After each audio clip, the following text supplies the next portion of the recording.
I'm joined now in Cape Town by Graham Bell. He's a strategist at Old Mutual Equities. Graham, so good to speak to you as always. Let's pick up with the big news item for this week. It has to be all eyes on the US and the Fed FOMC meeting, to hike or not to hike.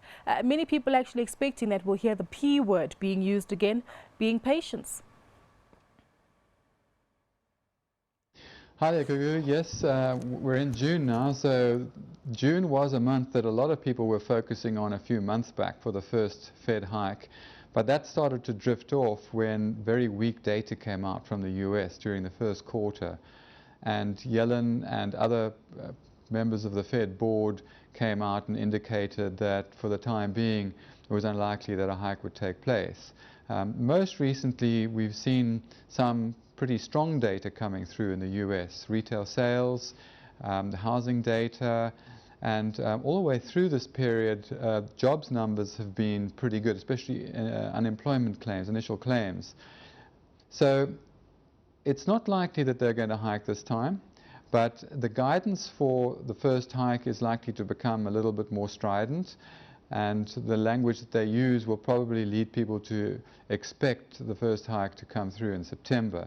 And it's interesting that over the last few months there's been quite a convergence of views. Some people had expected, the hike in June, and others had expected the first hike only next year. But the range of views now, I think, has narrowed significantly around the September period. So that looks like it's going to be the one. Maybe if you can walk us through both scenarios, whether they hike interest rates or keep them steady. What kind of impact are we expecting to see on equities as well as the bond market performance here? Well, if they hike, then you need to put on your bulletproof raincoat, because that would be a big shock. And the Fed has been very careful to provide significant market guidance ahead of the time, so that kind of a shock doesn't actually take place. A lot of investors remember in 1994 when the Fed hiked quite aggressively without giving any forward notice, and there was a bloodbath in markets for a while. So it seems very unlikely. It's possible, and if it happens, it won't be pretty.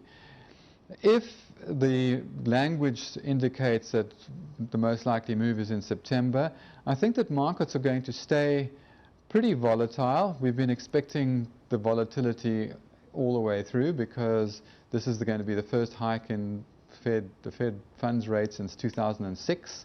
We've been waiting for it for a long time. It's been talked about for ages, but there's still uncertainty about it and what it'll all mean.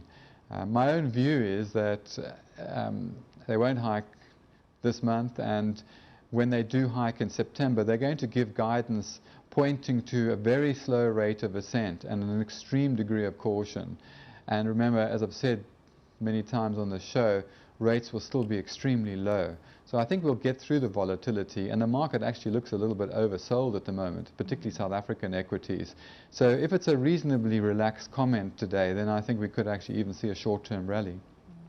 Another cause for concern has to be the deadlock in talks between Greece and its international counterparts. It almost seems as though there's no progression there, so it could potentially not be able to pay up its debt and also fall out of the Eurozone here. Your view on the nervousness that this is also adding to the investor sentiment at the moment? Yes, this is a big overshadow in the markets, and it's a long drawn-out process. So we have Thursday, we have Eurozone finance ministers meeting. Next Thursday, Friday, we have heads of state meeting, and then the following Monday, a large payment is due to the IMF by Greece, about 1.6 billion euros. Now, you simply don't miss your payments to the IMF. They've already missed one, but they've kind of bundled it up for the month and skated by that one. If you don't pay the IMF, you're basically in default. And then you've got severe ramifications. Looking a little further ahead into July, on the 20th, they have a big payment due to the European Central Bank. So Greece desperately needs the support of the European Central Bank just for its own banks. If they don't make the payment to the IMF and they don't make the payment to the ECB, then they really have to implement stringent capital controls to prevent people from taking money out of the banks and running for cover. So it's really getting down to the wire.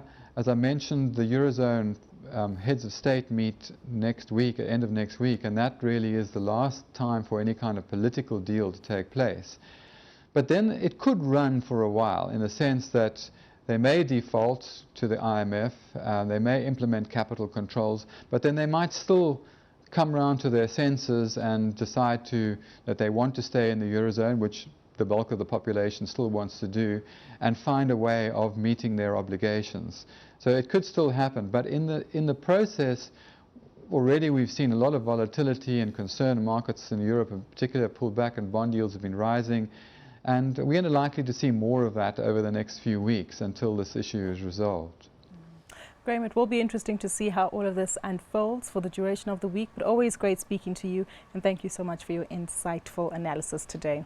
That was Graham Bald. He's a strategist at Old Mutual Equities.